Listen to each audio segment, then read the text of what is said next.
Well, hello, I am Dr. Anthony Edwards, and today I'm going to be talking about leadership and communication. And we're excited to talk about that in the context of higher education leadership. Today, we're going to discuss consequences of different communication problems, as well as principles of communication. We'll also discuss how you can ensure the message that's sent is received effectively. We'll discuss the relational communication cycle, poor verbal and nonverbal communication. We'll discuss a rubric for strategic leadership, and we'll discuss strategic communication insights and some information sharing models.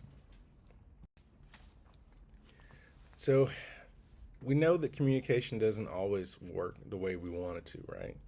So, regardless of whether you're in academic affairs or student affairs, enrollment management, athletics, finance administration, uh, communication doesn't always go the way we intend. So, what are some consequences of that? Well, this is not an exhaustive list, but these are some of the things that our authors describe. So, things like mismatched expectations. So, people didn't have the right expectations for what was going to happen. Uh, Defensiveness. People feel like you're attacking them or assigning blame. Uh, Lower levels of satisfaction. Errors. All right, reduce morale. People, feel bad about the way things are in the organization. Damage to the organization or department or division's reputation. So if things are communicated and it sounds not so good or not as good as what you intended, you might lower the group's reputation. People might have less confidence in the leadership team if communication doesn't go the way it's supposed to. Resources and time can be wasted. Can lead to conflicts with other groups or other people, and in general, misunderstandings and confusion. Okay.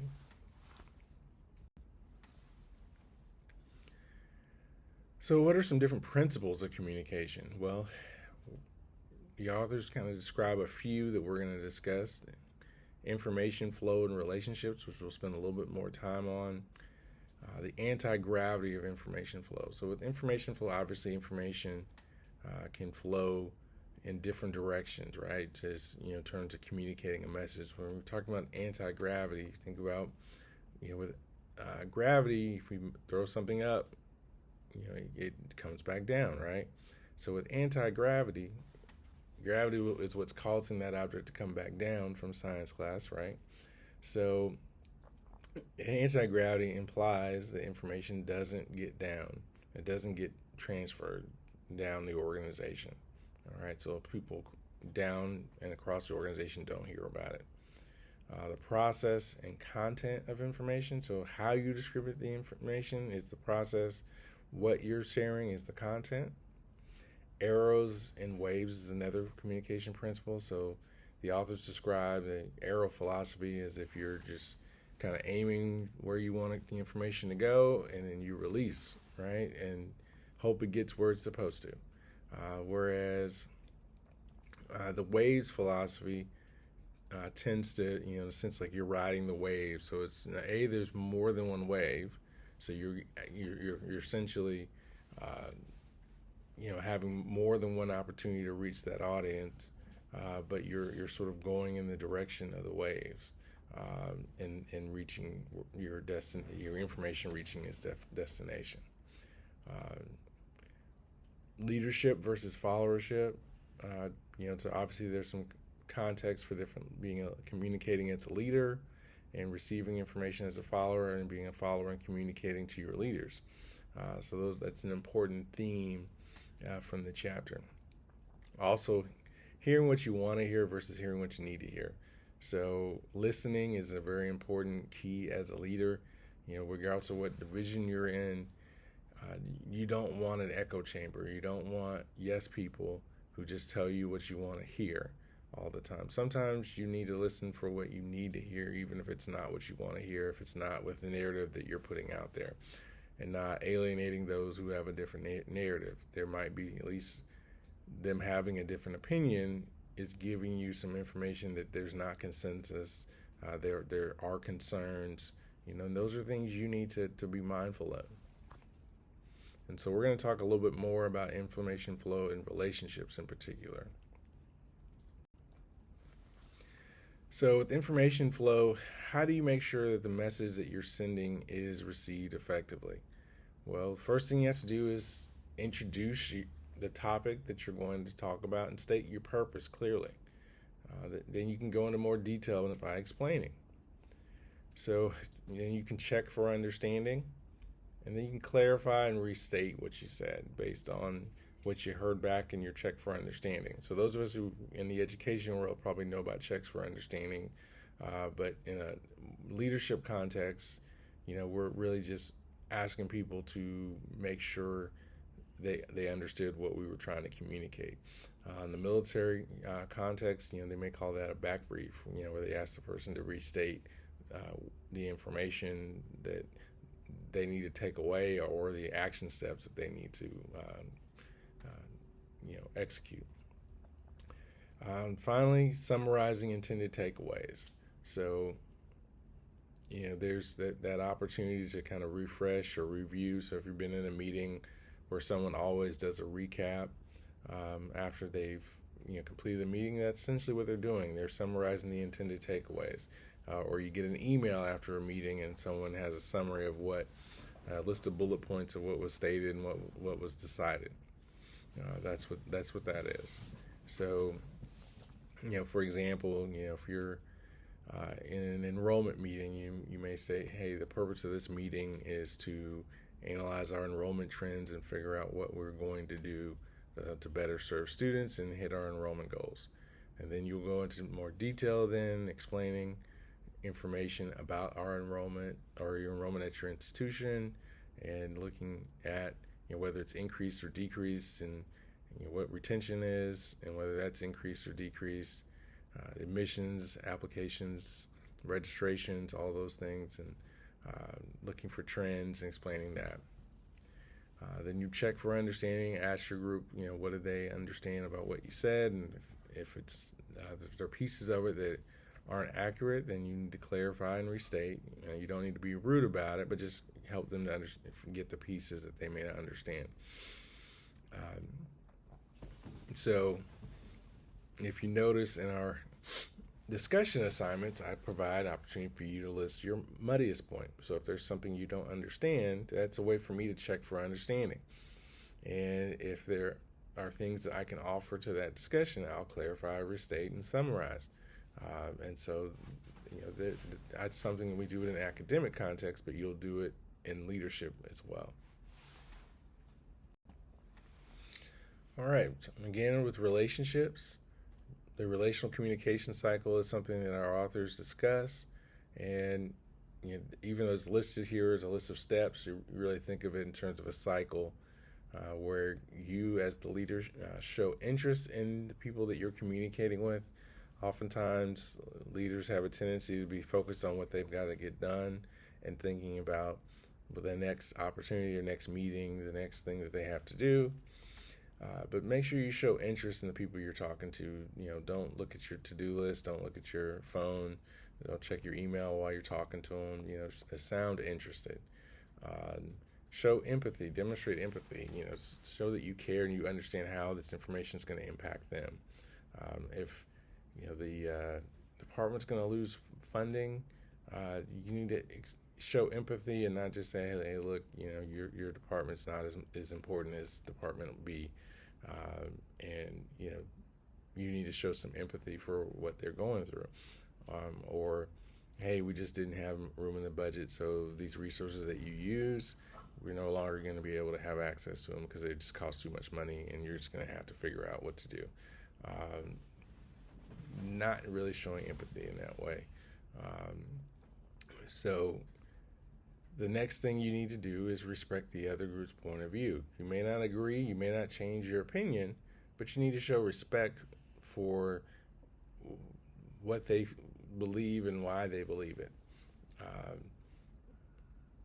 That's something that you're going to have to deal with as leaders. You're going to have to at least understand that there are going to be people in the organization who don't see things the way you do. and at least respecting their point of view, even if you don't agree with it. Then acknowledge and thank them for the conversation and for their contributions. Okay, so people want to be acknowledged, want to be heard, want to know that you heard them, and people like to be thanked. I mean, and that's not something to use to manipulate people, but it just is a respect thing. People like to feel that you respect them. You don't have to, go and make them feel like you're patronizing them, but you do need to make sure that that people feel that you appreciate them. All right. Also, finally, establishing support. So you need to be looking for those folks in the organization who can help you achieve the goal, and figure out who those stakeholders are, who those influencers are in the organization, and get them on board with what you want to do, and build your coalition. So, and then you also want to support them. So if there are action steps that you need to do as the leader to help and support them, that maybe you couldn't do X for them, maybe you couldn't get them subscriptions that they needed to do their research for faculty, but maybe you can do something else. Maybe you can provide training on what resources are available to help them. Could you provide coaches that will support departments in using the resources that are currently available? Could you provide videos, web pages on the web that have instructions? There are lots of things that you can do to support the folks that you're communicating with. And then, it goes in a continuous cycle where, again, you're continuing to show interest.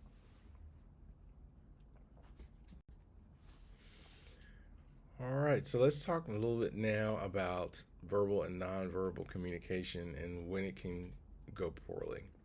So what are some examples of poor verbal and non-verbal communication? And it's important for you as a leader to know what these are, so you can see if some of these are things that you do that you need to make sure that you try not to do as often.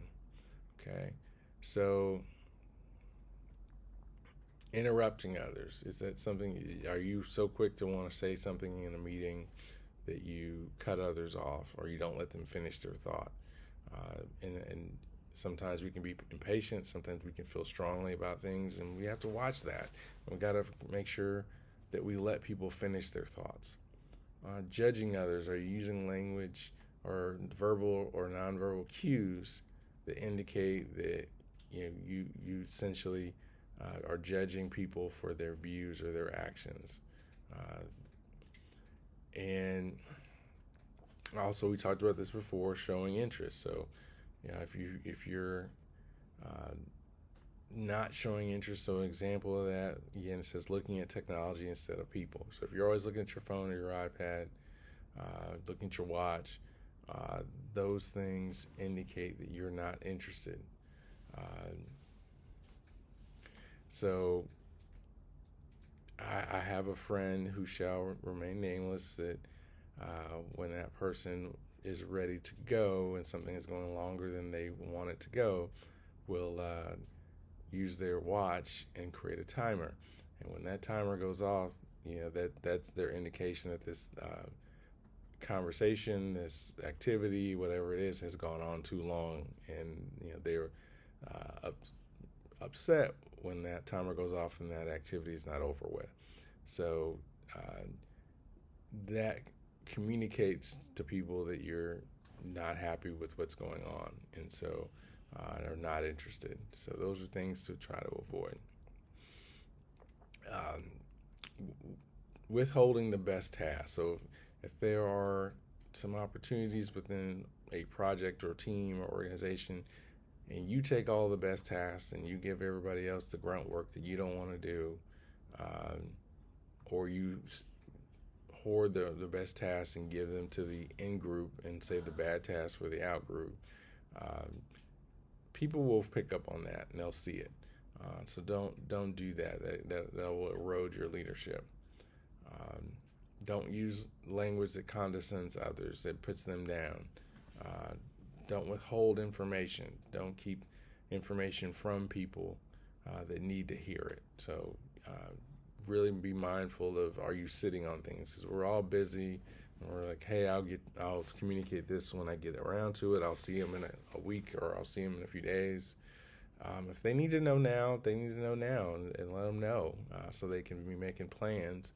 And it can also help you because, when you do meet, they already have some information they could be acting on, so you can actually move further ahead when you do meet.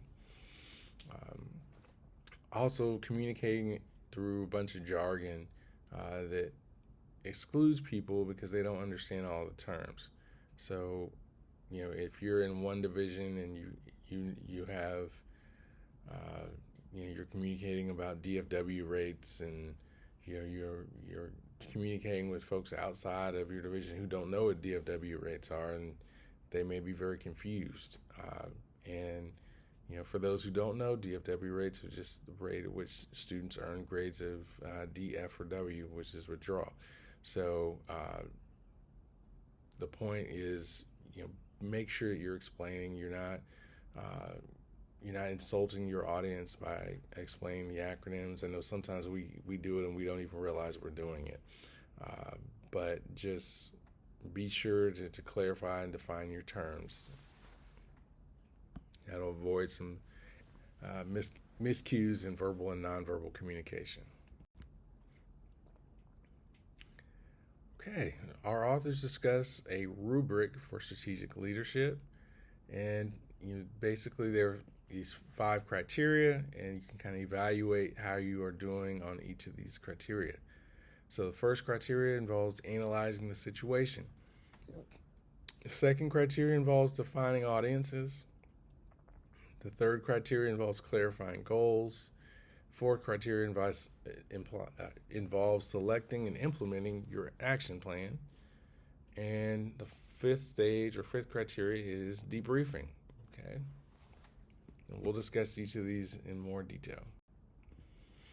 So when you're analyzing the situation, you're trying to figure out what's at stake in the situation and what are the factors that you need to consider. So when it comes to the others or the organization, things you need to consider, things like recognition, who needs to be recognized. Are there certain stakeholders who, if you don't recognize them, they won't be on board. Any resources that are needed, the culture, the morale, the climate of the institution or the division or department. Any values or principles that are important or critical to the institution, core aspirations of the organization or strategic purposes that you need to take into account. If the organization, division, department, project has a certain purpose, and you need to stay on track with that. Make sure you figure out how to integrate what you need to have accomplished with that stated purpose. So if you're wanting to do some sort of student activity in an area that has to do with maybe academic affairs, they may say, well, we're not student affairs, why do we have to do this student activity? And you may explain, well, this activity at other institutions has been correlated with higher educational outcomes, and that's why we want academic affairs to be involved with this project. And so you need to communicate, so those are things that you need to analyze and figure out, just so that you're knowing what you're doing and why. Is there a problem that needs a solution? Sometimes people go in search of solutions, or they promote solutions when there is no problem. If you're out to improve enrollment when enrollment's already up at 30%, you may not necessarily need to be focused on that at the time, or others may not be as interested when enrollment seems just fine. If there's a problem in a specific area of enrollment, then you need to identify that. Regulations, policies, it could be institutional, could be organizational or state, could be state regulations, federal regulations that you need to keep in mind. So if you're going to engage with student athletes, there are a whole host of regulations around that you have to make sure that you do correctly. Um, if you're going to engage with students regarding things like financial aid, you're going to have to make sure that you do that according to Department of Education rules. So keep that in mind. Uh, so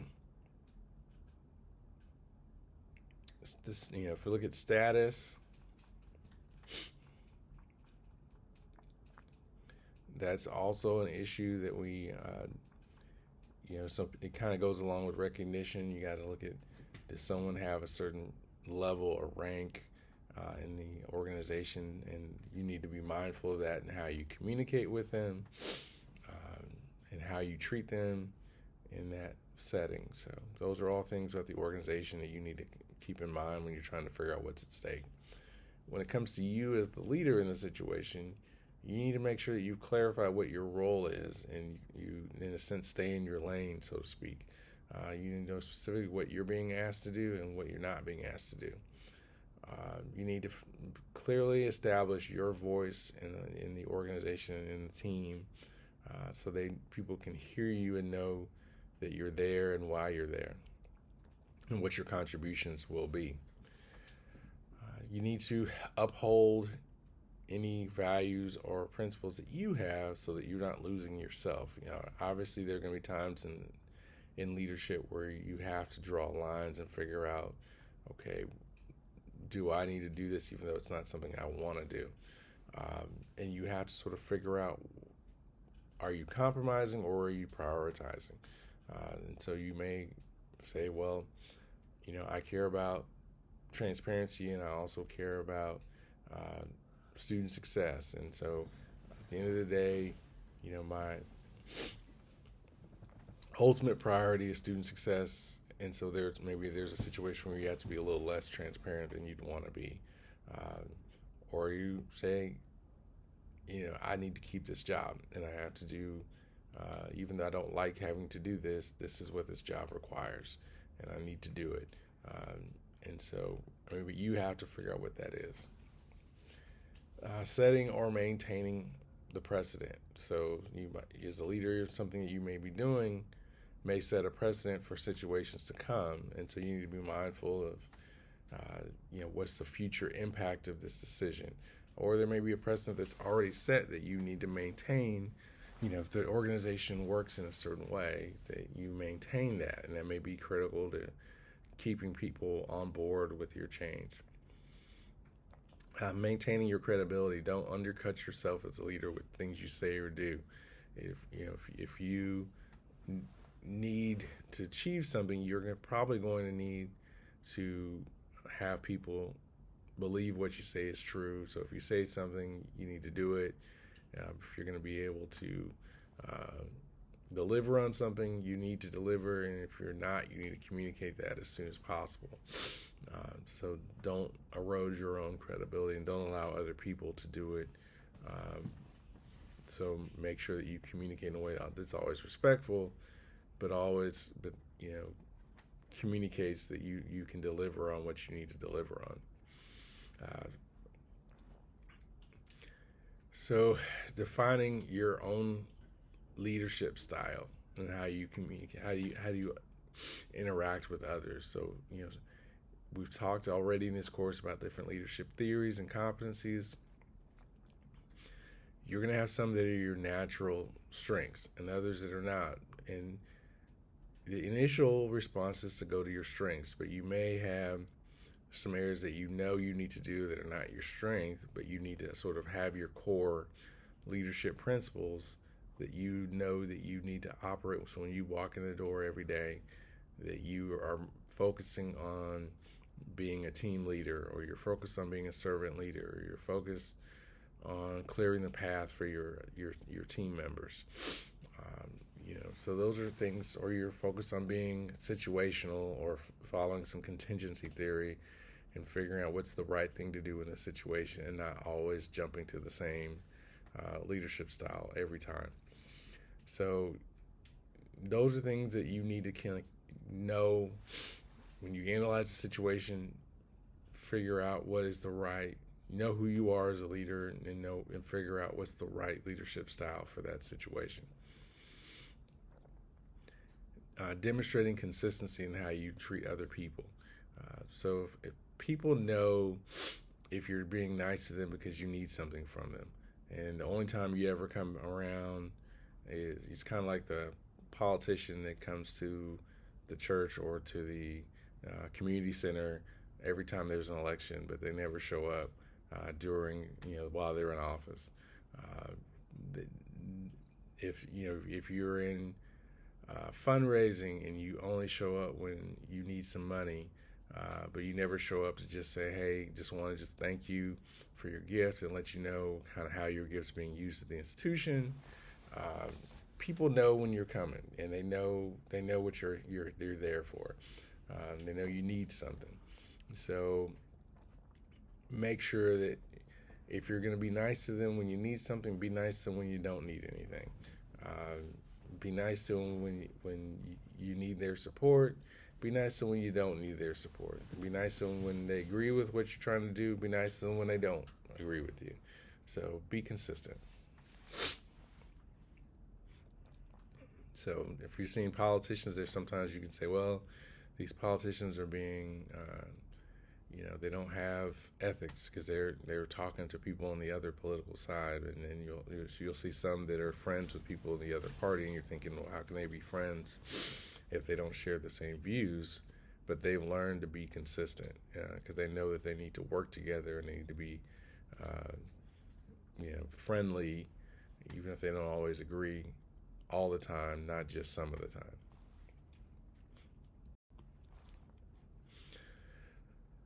All right, so our next step is in defining our audiences. So when we're doing that, things we need to think about are who needs to hear from you, and if you decide to respond, and why. So and this sort of assumes you decided this is something you need to respond to, something you need to be involved in. So obviously the specific person or persons involved, you need to hear from them. You may need to reach out to them. There may be situations where you don't talk to certain people, but there may be a specific person you need to talk to. You may need to talk to the people in a given situation to get their side of the story. You may need to talk to other people who are aware of something that happened. So you think about a crisis, there might be some people who know about the certain crisis and some people who don't. So you might need to talk to those who know about it first. You might need to talk to the entire department. If there's something going on and it affects that department, yes, you may talk with the department leaders, but you probably need to talk with everybody at some point. Supervisors, so again, there may be some things where you don't talk with everybody, but times when you need to specifically reach out to supervisors and make sure they know something.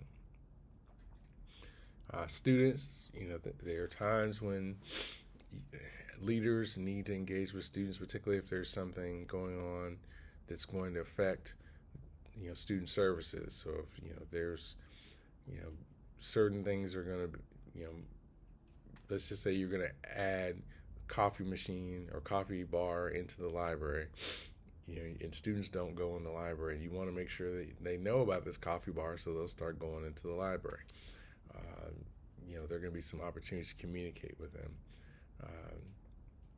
You need to take advantage of those.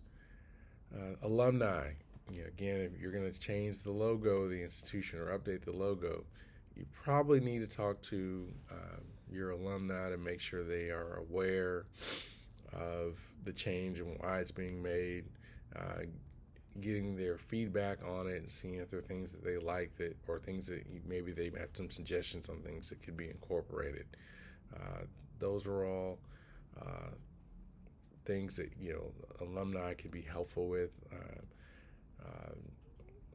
You're going to change athletic conferences.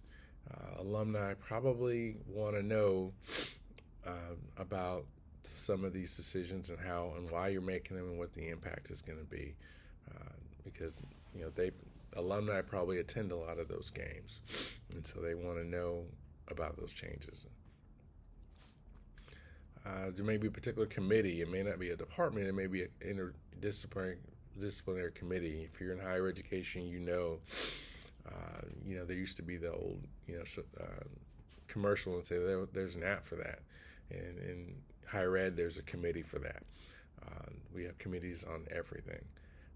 And so there may be some committees that you need to reach out to, because if they haven't been consulted and a decision is made, there are going to be some consequences to that. So, and sometimes there's an actual process, and so things have to go before Committee A, and then after that, then they go to Committee B, and then they go to Committee C, and then they go to the provost's office or the division leader's office. And so those are things that you need to do to make sure you know who you need to communicate with. And some things need to be communicated with senior colleagues. Most institutions have a cabinet of vice presidents, and they have meetings, or there might be deans, the academic council. You may have department chairs, deans. There may be meetings of higher level administrators where you need their support and approval, so they can help in communicating the issue to their staff or their faculty.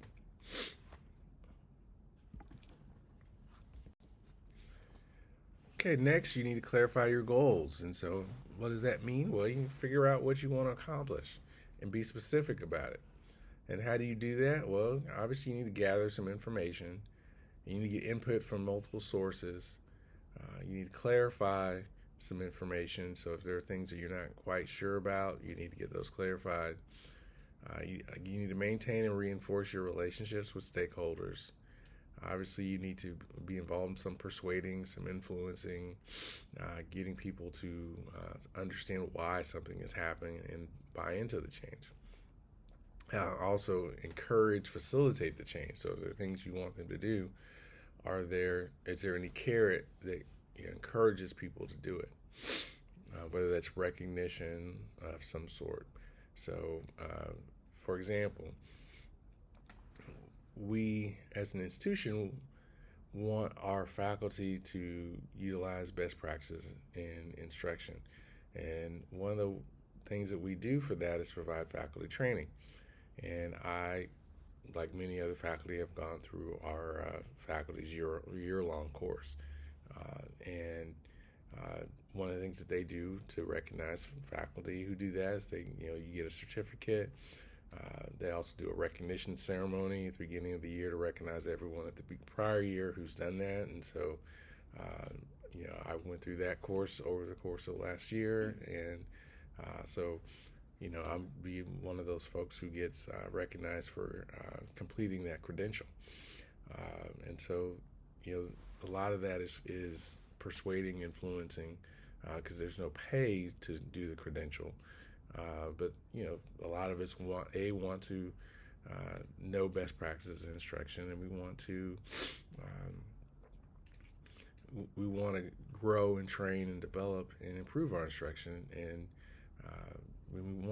we do want to be recognized for that. And so having the credential is one way to encourage people to do something.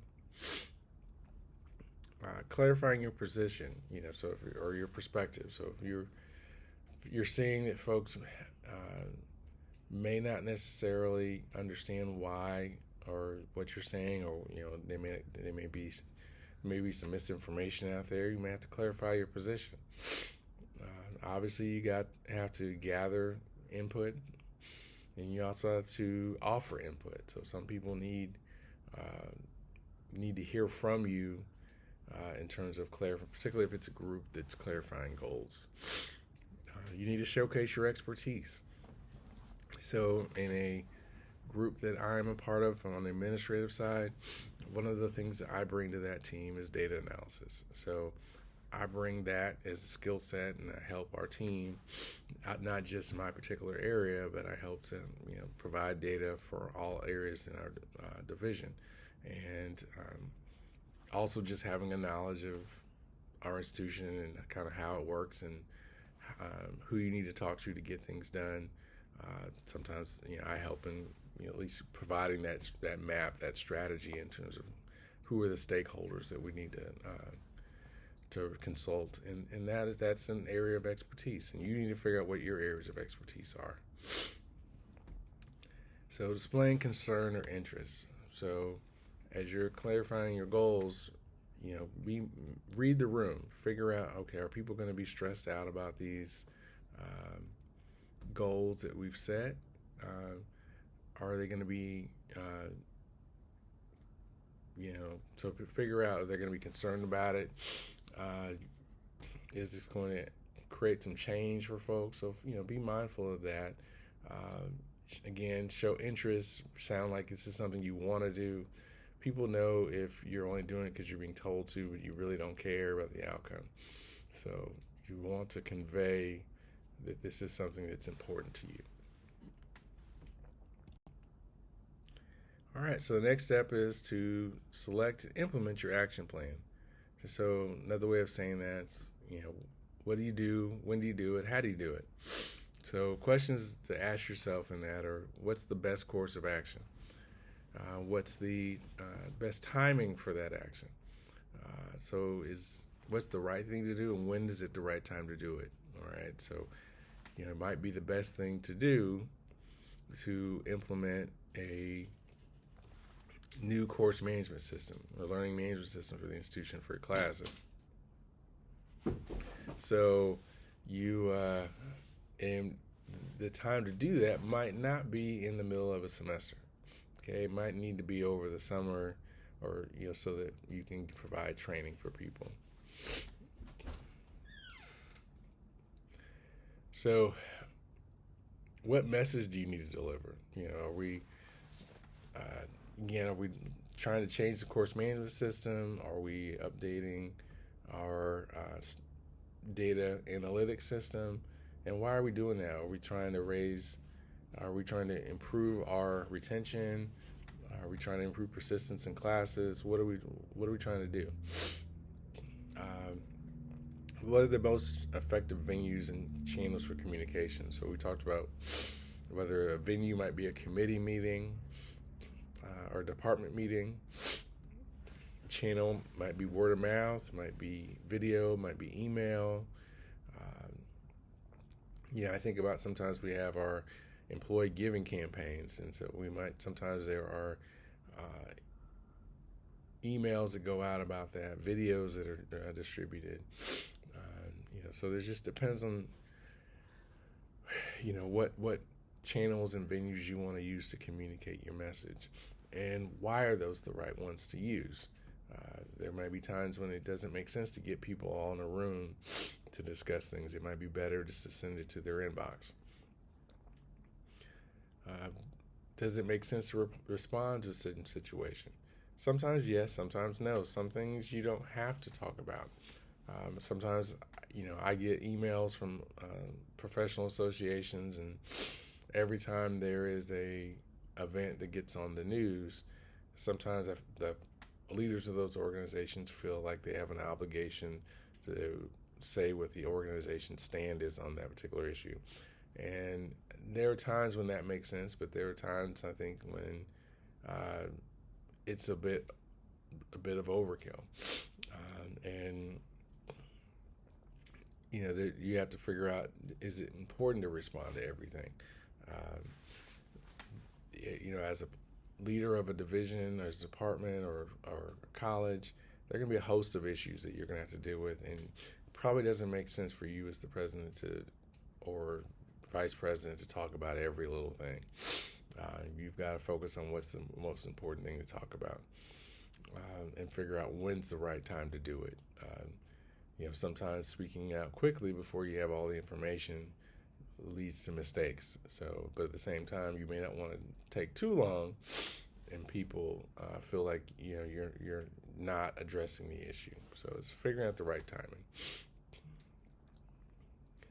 All right, what's the best way to frame your message? So again, when you think about the frame, we're here not talking about channels or venues. We're not talking about the content itself. We're thinking about, maybe what's the analogy, or what's the why? Are we framing it around issues of student success? Are we framing it around economic mobility? Reframing this around improving our research enterprise. What's the frame? Like what? So this is going to, by doing this, it's going to move us in this direction that we've all said is an important thing for us to do. All right. So once you have gone through this activity, then you need to debrief. You need to say, how did it go? All right. So, did your strategy result in the intended outcome? Did it go the way you needed it to go? Were there any outcomes that you didn't anticipate? So yes, we increased our admissions, from having this communication campaign that we did, and it got us more students. The unintended consequence of that is now our academic advisors have a bigger caseload. All right, so those are things that you need to think about. What are the others' impressions of the process? So, how do people feel about it? Do they feel good about what happened? Are they feel like this was really stressful? Are they do they feel like this is something that they learn from, that they want to use and build upon, or things that they're like, we're done, we never want to do this again? Are there additional follow-ups or communications that you need to do? And if there are, you need to go back and repeat some of these steps. So, but make sure if it was a success, people know it was a success. If it wasn't a success, learn from it, figure out what you need to do differently. And that was, that's kind of what we talk about in the next step. So, every semester there's another semester. You got to enroll students, right? So what things are you going to do differently in terms of how you try to enroll students? Are there things you do the same, but are there things you're going to change based on how things went? So what steps could you take to keep the situation from happening? So if there's something that was unintended, so if you know that you're trying to increase your enrollment, but you're also wanting to make sure that advisors are able to reach out and respond to students effectively, what could you do to make sure that your advisors are still able to do that? Well, maybe we need to provide more support for advisors. Maybe we need to either hire additional advisors, or maybe we hire academic coaches or peer mentors who can answer some of the basic questions so that advisors aren't having to meet over things that really they don't need to meet with students about. What leadership lessons are you taking away from this situation? Are you learning about communication? Are you learning about team leadership? Are you learning about servant leadership? You're learning about situational leadership. Did you use the right form of leadership for the situation? Did you sell, tell, coach? Did you do all those things? And so, making sure that you are using the right leadership skill for the situation. All right, so let's kind of talk a little bit about some communication insights. So nothing is going to be more important than being clear on your goals for communication, the audiences that you're trying to reach out to, and your messages that you're trying to convey to them. So colleagues aren't going to know or care as much about what you're doing as you do. So whether it's the rationales, the priorities, or plans that you have, you put time into it, so you're going to care about it. But they're probably not going to care to the extent you do, so you got to figure out how to convey why it's important. Like we talked about earlier with the arrow philosophy, if you just shoot one arrow, you're probably not going to have the impact you need to have. Just say, well, I told them once, I came to a meeting and I told them, this is what we're going to do. Well, people forget, people have a lot of other things going on, so you got to reach out multiple times, multiple ways, right?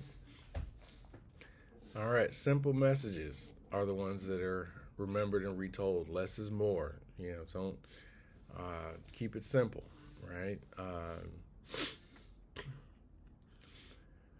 Don't count on getting your stakeholders to agree on what happened in the past, who did what, who's to blame, why it was done that way, and not another way.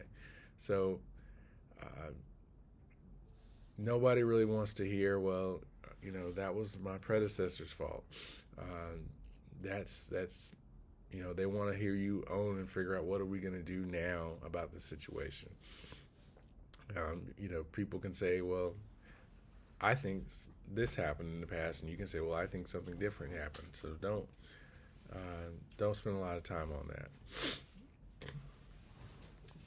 So in communication, obviously, as I said, keep it simple. Keep your messages simple because less is more. Think carefully about the right leadership strategy to use in that situation. So could be, you think about contingency theory, think about situational leadership, figuring out what's the right thing to do in that situation. Usually there's no right or wrong leadership style. It's just figuring out which ones are more likely to help you in a given situation. So we'll kind of pause here and we'll get back to strategic communication insights. But based on that last point, I want to talk about information sharing models. So information could be top down, one to many. I gave you the example of the employee campaigns that happen, charitable giving, where sometimes there's a email that goes out and then there's a video, and it's one to many. Or if you think about the beginning of the year, you may have a convocation. The president or the provost, talks to the faculty or the staff, or you may have a state of the university. So it's one to many, and that's not bad. That's a way to communicate information to a lot of people at one time. You also have more of an interpersonal one-to-one model. So if, you may have to go and talk with some key stakeholders, individuals, one-on-one, or one in a small group, and reach out to them. So whether it's senior leaders or department chairs, things like that. You may have an intermediary or gatekeeper where that person kind of controls the flow of information. So you may be using someone on your team to go out and communicate with folks, but you're only sharing certain information. So that's kind of a gatekeeper model. Or you may have some combination. You usually would. Usually there's not just one thing going on in terms of communication. All right, so our last strategic communication insights are these three. So again, leaders not going to succeed every time in communication with every person. So they also won't succeed with one person every time. So you may not necessarily convince that person. You think, well, that person's always in my corner. There might be one issue where they don't agree with you, and that's okay. They didn't turn on you. They just don't agree with you on that particular situation. All right. Don't underestimate power of language. So language, if you can communicate with power, or you communicate that you're powerless, if you're always saying, well, the state's telling us we have to do this and we don't have any choice, or the president or the dean is telling us we have to do this and we don't have any choice, that really undercuts your leadership or your power as a leader, because you've said you're powerless and your people are powerless. And so make sure that you're always communicating from a standpoint of what we can do. I mean, obviously you got to share what you can't do, but just be mindful of your language, that you're not always communicating that you don't have the power or control to do anything, because as a leader, there's always something you could do. Also, plan, prepare to be surprised, be pleased when you get recognition, acknowledgement, thanks from your colleagues about the work that you're doing and your accomplishments as a leader. Don't take that for granted. You basically, don't just assume that they're going to do it, but be surprised when they do, because you won't always get it. And then when they do it, be surprised, be pleased, be appreciative. Um, don't act like you don't really care. So because you won't get it often. So just be pleased and be surprised. So what did we talk about today? Well, we talked about consequences of communication problems. We talked about principles of communication. We talked about ways to ensure that message that you send is received effectively. We talked about the relationship communication cycle, examples of poor and verbal and nonverbal communication. We talked about a rubric for strategic leadership. Talked about different strategic communication insights and various information sharing models. So hope you enjoy this video. If you have any questions, let me know. And we'll see you in the next video. Be sure to like and subscribe. Thanks. Bye.